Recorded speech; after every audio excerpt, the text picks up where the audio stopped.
The Modernization Fund, I think of it as the biggest fund no one's ever heard of. It's financed from the ETS revenues, ETS1. It should probably come out to around 57 billion euros. Once you start looking at the actual numbers, and especially with the public finance, you see there's a lot of money. It's just not necessarily being spent that well. A growing share of this modernization fund money has gone to gas, waste incineration, and biomass. This raises a fundamental governance question. Are we using public funds to prepare people and systems for carbon pricing, or to postpone the hard choices? If you're familiar with this podcast, you know we see the energy transition as more than a question of technology, heat pumps, network, renewables. It's a human story. We've been talking about social and human factors, of course, but now it's time to follow the money. Across Central and Eastern Europe, one EU funding instrument plays a decisive role in what kind of heating systems will exist for the next 30 years or more. The Modernization Fund, which channels revenue from the EU Emission Trading System, ETS, into national investments.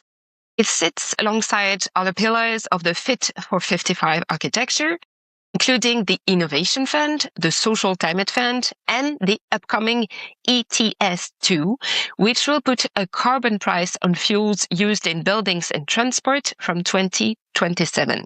On paper, this architecture makes a lot of sense. ETS revenues fund the transition. Investments modernize energy systems. Social tools protect households.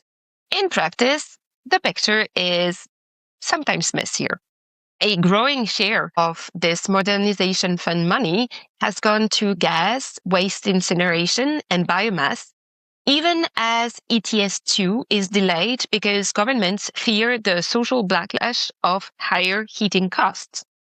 This raises a fundamental governance question. Are we using public funds to prepare people and systems for carbon pricing, or to postpone the hard choices? This matters because heating is where climate policy, household bills, and social trust collide. It also matters because tens of billions of euros are still unallocated, and the decision taken now will shape whether ETS2 becomes socially manageable or politically explosive. To unpack this, I'm joined by Morgan Henley from CEE Bankwatch. Morgan has been closely tracking how the Modernization Fund is actually used, who decides, and what still can change while there is time. This conversation is really about why the funding design is political, why district heating is a justice issue, and why the credibility of Europe's climate policy depends on how these instruments interact. The analysis discussed draws back on Bankwatch 2025 assessment of the Modernization Fund's allocation and impact that will be linked in the show notes. So Morgan, welcome to the show. Hi, thanks for having me. It's great to be here. So Morgan, you work on funding instruments that most people never hear about.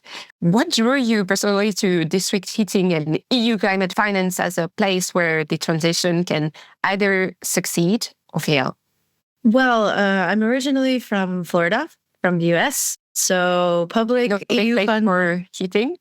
Yeah, especially public finance from the EU for district heating wasn't exactly my childhood dream job. But I've been here now for 15 years. I worked on the coal phase out in the Czech Republic for quite some time before my current role at Bankwatch. So it was sort of a natural transition because when we're working on the coal phase out, heating was always the kind of untouchable issue, like, oh, it's too complicated, it's too hard. And well, I guess I like a challenge, but it's actually, I think, the district heating and heating side of things, it's really fascinating. It's a question of technologies, it's a question of financing, but it's also really personal. Everyone has a heating system at home, pretty much. So people get, and I think it's much closer to them than, let's say, electricity. So I like that it kind of intersects with all of those things, and the public finance side of it. You know, there's always this debate: like, is there enough money for the transition? And once you start looking at the actual numbers, and especially with the public finance, you see there's a lot of money. It's just not necessarily being spent that well. So it's not a low-hanging fruit. I wouldn't say that. It's quite difficult. But once you see and get into it, it's quite clear that a lot more could be done. So interesting. So let's start with the basics. What is the Modernization Fund? Who is eligible, and why does it matter so much for energy systems in Central and Eastern Europe compared to other EU funds? So yeah, the Modernization Fund, I think of it as the biggest fund no one's ever heard of. It's financed from the ETS revenues, ETS1. So it's been operational since already 2021, and because it depends on the price of the ETS, so it should probably come out to around 57 billion euros, and it's only 13 member states that are eligible. So it's all of the Central and Eastern European member states, and now additionally Greece and Portugal. So why is it reserved for these countries? So these are the lowest income member states, and kind of thinking behind it is in the name, the Modernization Fund. So it's supposed to be a little helper to help these countries modernize their energy systems. It's, I think, one of the only funds that's specifically for energy only. That also includes transport as well. But I don't think there's any other like cohesion. It can be used for many more purposes, or resilience recovery, that as well. But something of this size and that's so singularly purposed, I think this is unique. Yeah, that's very, very interesting. As you said, it's about modernizing their energy system. And it's financed through EU ETS, which would be like the kind of tax importers would have to pay to be able to play on European markets. It's the carbon tax for an audience that wouldn't know it so well, but maybe you have a better way of framing what ETS is. Yeah, so I mean, I think carbon tax is probably shorthand that many people understand, but it's essentially what so far industries have had to pay if they're still producing a lot of CO2. So that's mostly just CO2. It doesn't include methane or other kind of byproducts as much. It's not taxed as heavily. So it's mostly these really CO2 intensive industries. And so things like big power plants have been paying into it for quite some time. There's some other industries which have had free allowances, which are only now beginning to have to pay into it. So that will also change the dynamics a bit. And then this is where it led us to ETS2, which I think we will get into later, or now if you want. Yeah. No, now I would like to get into why the fund is financed through EU ETS, this kind of revenue. Why does it come from this pocket rather than the EU budget? In many ways, it does affect the political attention, right? Or even the accountability, but even like the way decisions are taken at the national level. Like the national governments have a lot to say about this fund, right? Yeah, so I mean, the concept behind the whole carbon tax was that we, ideally prevent and push forward the transition from CO2 intensive industries, and with that money, help bring that transition about. So using the money that, to help get a jump start. So it could have been some of this money that the ETS revenues goes to national budgets already. So that's happening across the EU. And then some of it is going to this modernization fund. Also the innovation fund as well. Okay. So it's not all the revenue from the ETS that goes into this modernization fund. Yeah. No, it's just a small percentage actually. Okay. How much? Just I don't have it off the tip of my tongue, but I believe it's under 5%. So, but then some of the member states can even reallocate their own emission revenues to the modernization fund, so they can even top up their own modernization that they get from the EU, because every member state has a set amount of money in the modernization fund. So it's like their little pocket of money, but then they need to request it even. So it's not as if the countries have to compete amongst each other. Okay. So the countries have kind of decided where the priority investments were to go. I mean, in theory, it should go to support renewables, energy efficiency, grids, district heating modernization, and overall the just transition, right? Yet, a large share of funding has gone to gas, waste incineration, and biomass. How did this happen within the existing rules? So within the rules of the Modernization Fund, there's two different kind of piles, let's say. There's the priority funding and the non-priority funding. The non-priority funding, it doesn't have as good of a status within there, so it can only, I think, fund 30% of the investment, of a total project's investment. And that can be used for almost anything. Whereas the priority, it should be really things that for climate action. However, that's based on the current EU legislation. And now that can include the conversion from coal to gas CHPs, combined heat and power plants. Because anytime you're phasing out of coal, you will get an emissions reduction. It's the worst of the worst. So it's, if you stop eating McDonald's and still are eating frozen pizza, it's still better than the McDonald's. So it's no offense against McDonald's. We are not talking. Yeah. I mean, I'll have a McCafe when needed, but because there's this kind of need for speed to decarbonize, even if it's converting coal to gas, it's within the current legislation. Even though eventually gas will also have to be, gas CHPs, gas power plants will have to pay into the ETS. So it's a bit like the snake eating its own tail, that the whole idea is to transition away that you wouldn't have to pay ETS revenues.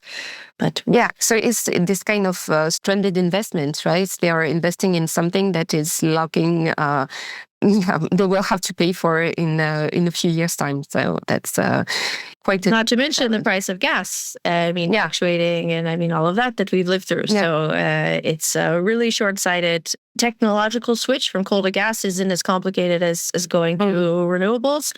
So I think that's what's driving a lot of it, but it's really short-sighted and a missed opportunity. Yeah, so there's a big governance issue. So member states design and propose projects, and the Commission and the European Investment Bank assess them. There are clearly some accountability gaps in this process since they've been validating some stranded investments. Is it because they are based on what you said, the current legal framework that allows it to happen, right? Or what are the issues, right? So there's many diagnoses, I think, that can be made of this issue. But I think one that's quite clear is that this is the last EU fund that can fund a lot of these fossil-based power plants and heat plants. And we even see that some of the projects that are proposed are ones that were rejected by the cohesion fund or resilience recovery funds because they have stricter criteria. It's much more of a back and forth process. Whereas the Modernization Fund, it's quicker. So what will usually happen is the national government will propose to DG Klima either schemes or projects. So schemes can be for many different projects or just singular projects.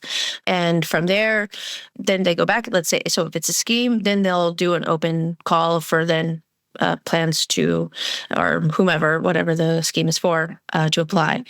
However, in the designing of these schemes and projects, it's, I think, what we've heard, it's only anecdotally, but quite systematically, it seems, is that they're being built with these major utilities, like really discussing it before they even go to Brussels.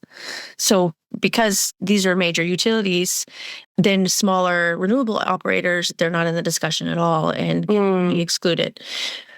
And so this is definitely a transparency, governance issue. And then, we see also the architecture in every member state is very different. There's no systematic kind of baseline of what needs to be done in terms of if there's monitoring committees, how civil society can be involved, how renewables or SMEs can be involved. So it's really just done on an ad hoc basis. You have some monitoring committees in some countries, but a lot of times it's really just like a fig leaf. So they're not even really able to play a really impactful role. And we've heard from, many renewable operators that they're excluded completely, or it's too complicated, or they apply and they were rejected. So, wow. Oh yeah, I mean, I totally understand. Yeah, why you work on this issue and try to bring attention to this huge problem, because I mean, it's not only a financial problem and the problem of public finance and how the public money is spent, but it's also a question of something, powers, pun intended, at place.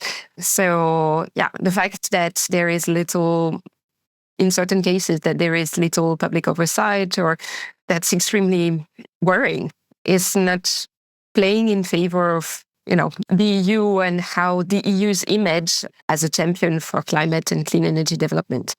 For sure. And I mean, it's how some of the rules are applied. It's even a bit scattered. And like, for instance, like the do no significant harm principle, which is supposed to, help improve projects that the EU is funding. And so, for instance, the do no significant harm is very clear that it shouldn't fund waste incineration. And so the application of it is from last year, from 2025. But we still, waste incineration, it's still at least being proposed to the Modernization Fund. Whether it will be completely excluded, we'll see. But I mean, the European Commission was quite clear about it. It cited waste incineration as an exact example of the do no significant harm principle. So yeah. And, I live in Italy, and a few years ago, there was this enormous scandal because there was to be built like waste incinerator close to Rome, and that made the government fall. So there was a lot of scrutiny over something. Sincerely, I don't know anything about waste, but whenever I was reading the news, it was very clear that there was a either or discussion. It was extremely polarized, and now you tell us that is a kind of things that shouldn't be funded at all. That makes it even scarier. For sure. I mean, waste is one of these things. I mean, it's that, if people are relying on this for their heat source, you will always need waste. And so you have many waste incineration facilities that have to import their waste. I mean, this is clearly unsustainable. You shouldn't have to be bringing trucks of waste from even other countries. And how it's managed, it's very complicated, and you need to have eyes on the ground. So I don't really think the EU is also ready for such a level of bureaucratic oversight. Yeah. Well, among our listeners, if you are specialized in waste and waste treatment, I would love to hear from you, because that's definitely a blind spot in this podcast. So, please contact me. I've got some people for you, Marie. Don't worry. Okay, Morgan, please put me in touch with them. That will be lovely. Thank you so much. But if you work on waste, please contact me anyway. I would love to hear from the listeners. Don't be shy. Okay, so now let's move on to ETS2. ETS2, Emission Trading System 2. It will put a carbon price on fuels used in buildings and transport. But its start has been delayed due to social concerns, quote unquote. From your perspective, how should the Modernization Fund be used now to prepare systems and households for ETS2? Or if you want to clarify ETS2 first, you can go in that direction. Yeah, so I mean, I think you did a good setup, but just it's just now extending the sort of carbon tax to also include homes and transport. And so in the heating side of things, to also include gas boilers. Because, I mean, the reality is if you are a district heating consumer and your district heating comes from power plant that is using coal or even gas, you're paying ETS1 already, depending on how your district heating company allocates the cost. But a lot of times that cost is being passed on to the consumer.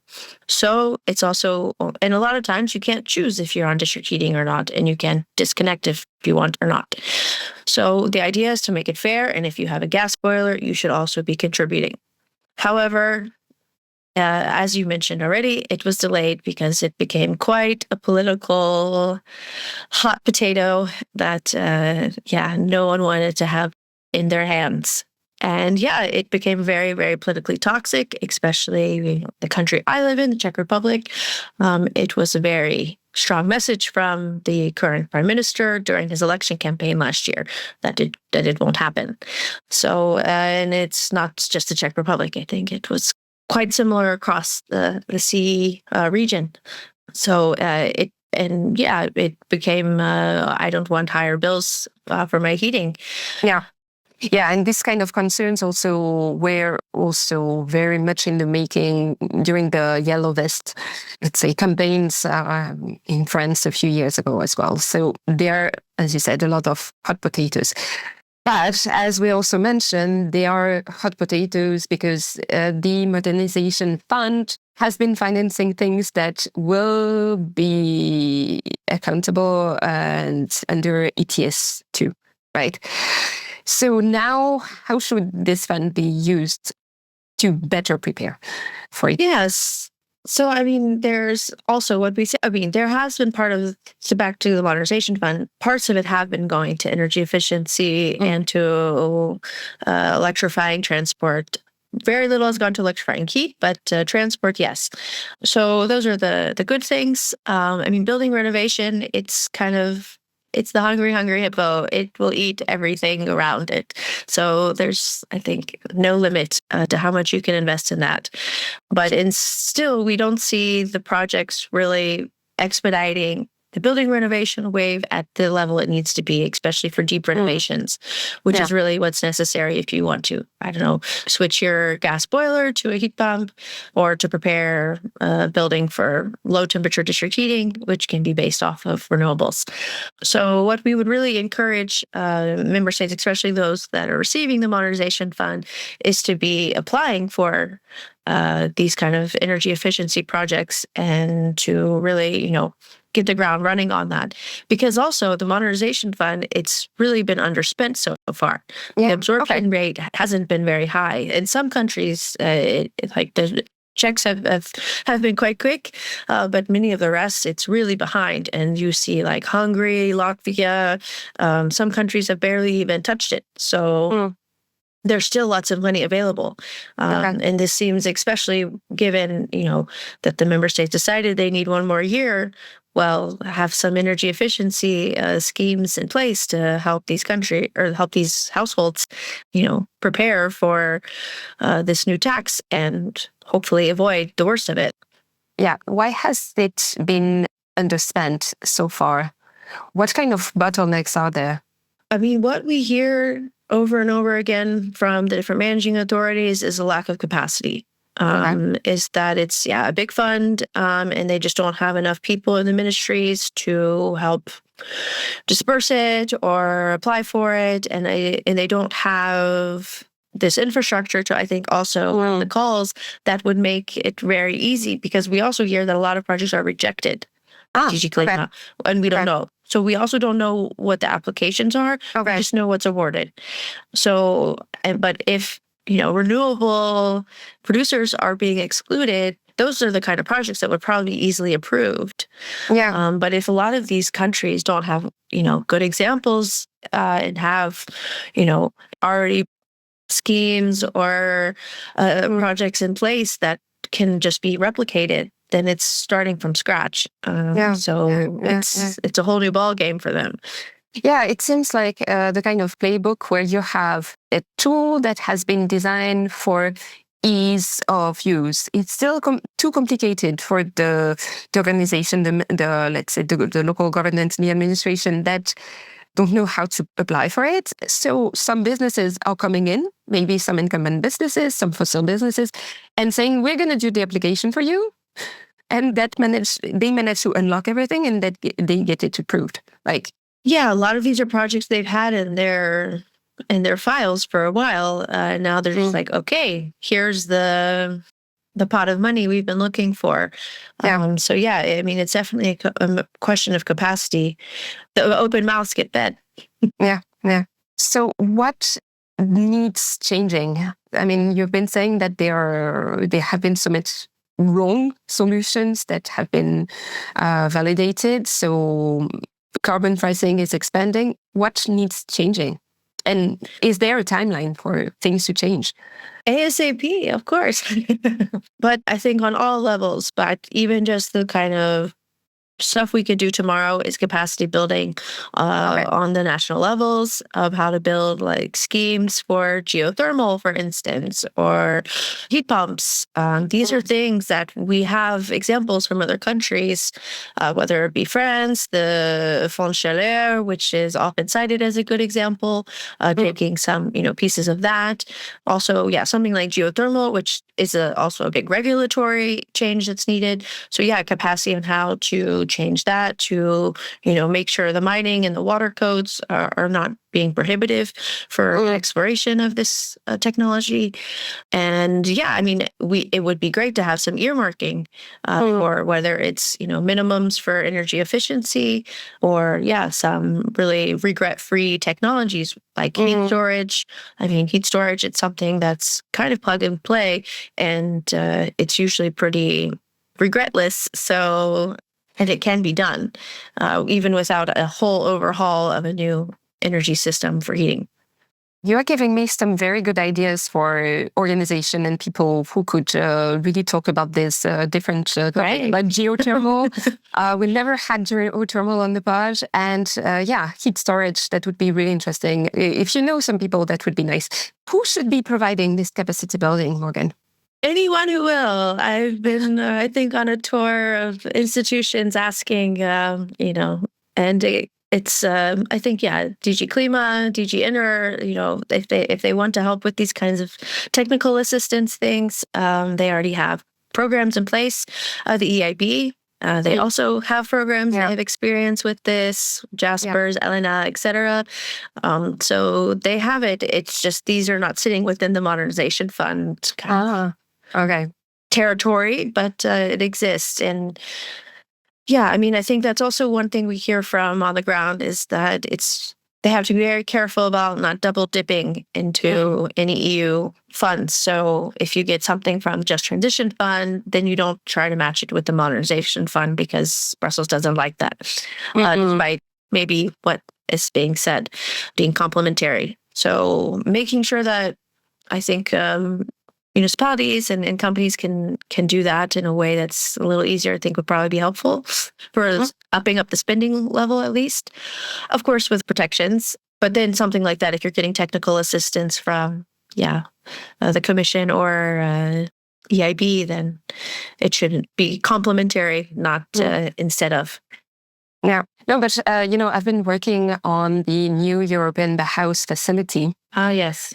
Yeah, which is also something that aims to build on other initiatives. And the modernization is, of course, about energy, but I really see some connections that could be made there towards whenever we talk infrastructure, whenever we talk housing. There is a strong emphasis on people who are facing energy hardship or energy vulnerable and so on. So there could be discussions out there as well. Right? For sure. And we have quite a serious housing crisis in Europe. So also I see that, building new housing, it can also be sort of a sandbox playground for innovative heating solutions. And that these can be, these technologies they're out there, they exist in Europe. In Denmark, it's probably leading it, but across Scandinavia. But it's not just, a Danish fairy tale. It can be done elsewhere. I have a favorite example from Estonia where they have many of these prefabricated buildings from the Soviet era. And so to help insulate these buildings and modernize them, they started making prefabricated parts. So it's kind of like Lego pieces they just put on the buildings. Okay. And they use local manufacturers, and it's a really kind of plug and play solution. And there's lots of prefabricated buildings across Europe, so this can be replicated and done in a way that's can be, because I think also with building renovation, we miss a lot of big, sexy ideas that are really exciting. Yeah. It's just like, oh, construction work. I don't want construction work. Yeah, exactly. But you get excited by a new kitchen or a new bathroom, but you never get excited by insulation work. Right. No. And I mean, yeah, when you see construction work, be excited. It can be energy efficiency. Yeah. No, I think, my dream would be to see, or participate in a TV show where it's not only about choosing the color of, the tiles, but really about making the home as efficient as possible, and something like a competition between different families, different countries, different whatever, to get the more energy efficient home. And like over years, with follow-up of how people actually live in their homes, because I live in a very efficient one, but sometimes, it doesn't live up to the expectations. So I think we also need some accountability as well. So maybe the EU would be interested in financing this kind of things. Yeah, and it can also, I mean, like households, but also schools. Things where, you have schools that are probably sitting empty for at least 1 month a year, maybe 2 months. I don't know, and the teachers come back and do their planning or whatever. But these kinds of things, which can be done in mass, and it is coming, from the state, et cetera. So or public buildings, like, homes. This is the hardest thing to touch, but there's other things as well. Schools is also great, because then you can get the students involved and show them, why it's important. And there's lots of nice little examples and stories of that, which are good. And little kids with solar panels and heat pumps, it's always and the good image. The good thing with the heat pumps is that they may also be reversible and work in the summer. So, summer energy poverty is a topic I focus a lot on. And I think, whenever, like the examples you gave about systems that only heat and don't really think about cooling, I think they are also mistaken, because they are not kind of future-proof. And there are now more and more examples of district heating and cooling systems. And that would probably be some avenues for development and funding. For sure. And district cooling, this reaches out to my Florida girl heart. Air conditioning is something that is a health necessity, and it's getting to be more and more in Europe as well. But also one thing about district cooling, there's a lot of great examples, and it's also in unexpected places. Paris is famous for it, and it's done in really historic buildings. It's in the Louvre, it's in the City Hall, it's Galerie Lafayette. But that's it. So something like Galerie Lafayette, that's a commercial property. There are lots of hotels. So it's also, I think can also be financially interesting for a lot of companies, because once you're selling to business, it's also a different ballgame, and can be more profitable. So, but a lot of times they need these commercial, I think, properties first, and then they can do the residential, because it's quite expensive to do the residential. But I think it's also just something that, once you think about like not having air conditioners everywhere, what a great thing. They're noisy, they're big, they're ugly. To have no rooftops covered in air conditioners, great. As an American, that's a very encouraging thinking. Oh, yeah. So, Morgan, one very final last question. If you had, say, one suggestion for organizations who would like to get money from this modernization fund, what would that tip be? Well, I think it's as simple as finding out who is administrator of the funds and start a conversation with them. And if it doesn't go anywhere, well, you can give Bankwatch a call and we can see what else is happening. I think it's just also about keeping your eyes open and making these kind of discussions, because it's not big, giant teams working with these funds usually. So I think it can be a lot more personable than maybe it seems from the get-go, especially on the national level. But I think also the fact that it's not a very well-known fund isn't helping expand the interest and transparency. So, I mean, as the ETS1 will be under review this year, I hope also the Modernization Fund will get a bit more light shined on it, and also with the discussions ongoing about the ETS2. So but it's not a very crowded field of, let's say, practitioners looking into the Modernization Fund. So any interest is very welcome, and happy to continue the conversation and hopefully, do things like capacity building. Excellent. Thank you so much, Morgan. I learned a lot. That was really great. So thank you so much. And I will put your contact in the show notes as well, so that people, if they want to contact you and know more about this, how to use this money for smart investments and not stranded investments, that will be the way to go. I love when our little podcast can have an impact. Great. Yeah. Thanks so much for having me.